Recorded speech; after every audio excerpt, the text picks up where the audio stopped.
এক ইহুদি কিশোর বিষ্ণু ইসলামের খেদমত করতে, ইহুদি ছেলে আমার নবীর খেদমত করতো। তারা ছিল নবীর প্রতিবেশী। তো অনেকদিন হয় ইহুদি ছেলেটা আসে না। বিষ্ণুনবী খোঁজ দিলেন, ঘটনা কি? একটা ইহুদি ছেলে না আমার খেদমতে আসতো, ছেলেটা কই? খোঁজ নিয়ে জানলেন ছেলেটা অসুস্থ। বিষ্ণু ইসলাম ওই ইহুদির বাড়িতে চলে গেলেন ওই ছেলেটাকে দেখা করার জন্য, ভিজিট করার জন্য। সুবহানাল্লাহ পড়বেন না?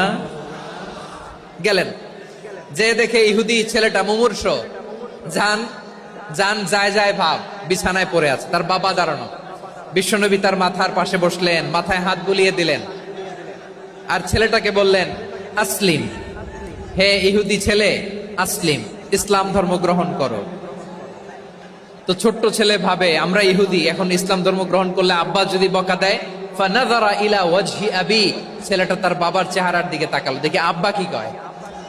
আব্বা যদি বলে তাইলে ইসলাম ধর্ম গ্রহণ করবে। ইহুদি ছেলেটা তার বাবার দিকে যখন তাকালো, ওর বাবা বলে, আতি আবুল কাসিম, আবুল কাসিম যা বলে তাই করো। আবুল কাসিম হচ্ছে বিষ্ণু ইসলামের একটা কুনিয়াত, উপনাম। আমার রাসূলের বড় ছেলের নাম ছিল কাসেম। যেমন দেখবেন আমাদের এলাকায় কারো ছেলের বড় ছেলের নাম যদি হয় আব্দুল্লাহ, এরা আব্দুল্লাহর বাপ বলে ডাকে। কারো বড় মেয়ের নাম যদি হয় ফাতেমা, এরা কি ডাকে? ফাতেমার বাপ বলে না? তো বিষ্ণু ইসলামের বড় ছেলের নাম ছিল কাসেম। ইহুদি বাবা বলল, আতি আবুল কাসেম, আবুল কাসেম যা বলে তাই শোনো, মানে মোহাম্মদ যা বলে তাই শোনো। এই কথা শুনে ছেলে সাহস পাইছে। ছেলে আবার পড়তে আরম্ভ করলো, আশহাদু আল্লাহ ইলাহা ইল্লাল্লাহ ওয়া আশহাদু আন্না মুহাম্মাদার রাসূলুল্লাহ। পড়েন আল্লাহু আকবার। বিশ্বনবীর আহ্বান শুনে, ওই আহ্বানে সাড়া দিয়ে ইহুদি ছেলে শাহাদা পড়ে মুসলমান হয়ে গেল। তার হৃদয়টারে ঈমানের নূর দিয়ে আলোকিত করে দিল কে?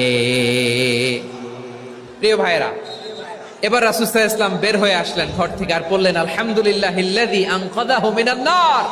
প্রশংসা সে আল্লাহর, যে আল্লাহ জাহান্নামে চলে যাচ্ছিল প্রায় এমন একটা লোককে মুহূর্তের মধ্যে কালেমায়ে শাহাদাতের বদৌলতে জান্নাতি বানায় দিলেন। আওয়াজ করে পড়েন সুবহানাল্লাহ। এই হাদিস থেকে আমরা কি শিখলাম? What is the moral of the story? এক নম্বর স্টোরি হলো, প্রতিবেশী ইহুদি হোক হিন্দু হোক, যাবেন, সুসম্পর্ক রাখবেন, উপহার দিবেন, বিপদে পাশে দাঁড়াবেন। তাইলেই তো আপনাদের প্রতি, মুসলমানদের প্রতি তারা আকৃষ্ট হবে, ঠিক কিনা বলেন? আপনি যদি হিন্দুদের সাথে বৌদ্ধদের সাথে নাই মিশেন, নাস্তিকের কাছে নাই যান, তো ইসলামের সৌন্দর্যটা ওরা বুঝবে কেমনে?